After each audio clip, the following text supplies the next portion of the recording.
Hello, I'm Andreas Ink. I'm a student who wants to study smarter, not harder. I'm tired of the times where professors would, give us these study guides that were not like the test at all, or wouldn't even give study guides. I'm tired of making flashcards. I'm tired of going over my notes and creating tons of quizzes and practice tests from them.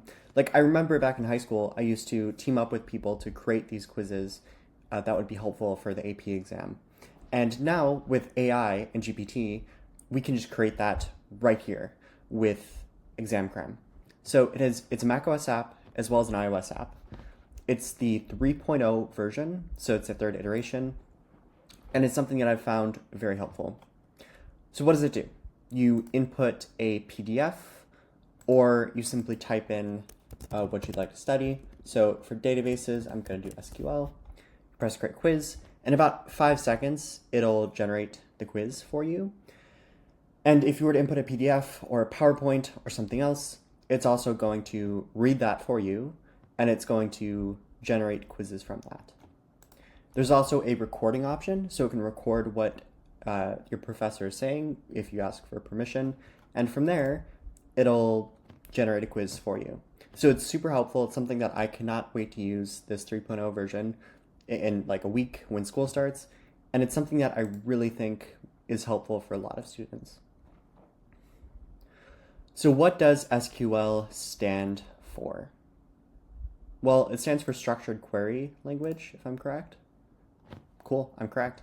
And you can also say if you want more like this, so it'll generate questions like that in the future, or you can just like it and it just tells us that, hey, we need to change some of our prompt engineering.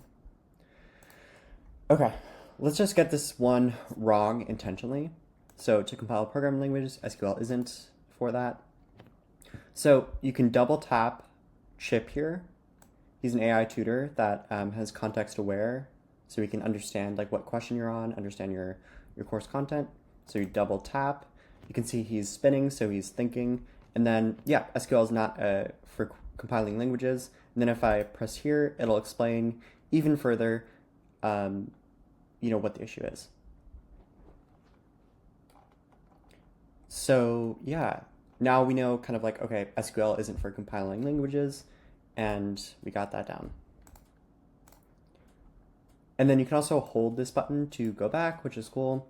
And then there's also a huge suite of pro features. So there's NeuroNote, there is the unlimited quick quizzes, iCloud Sync, deep documents, so you can chat with your documents as well as create quizzes. There's even a live schedules, so it'll show a live activity, which is on like your home screen, or sorry, your lock screen. And it'll show, hey, you have class in 30 minutes, here's your to-dos for class. And it can generate those automatically too. And yeah, that's the basic part of ExamCram. There's more to it, but yeah, there's also some stats here. Yeah, that's ExamCram 3.0. There's more to it, but that's a quick summary.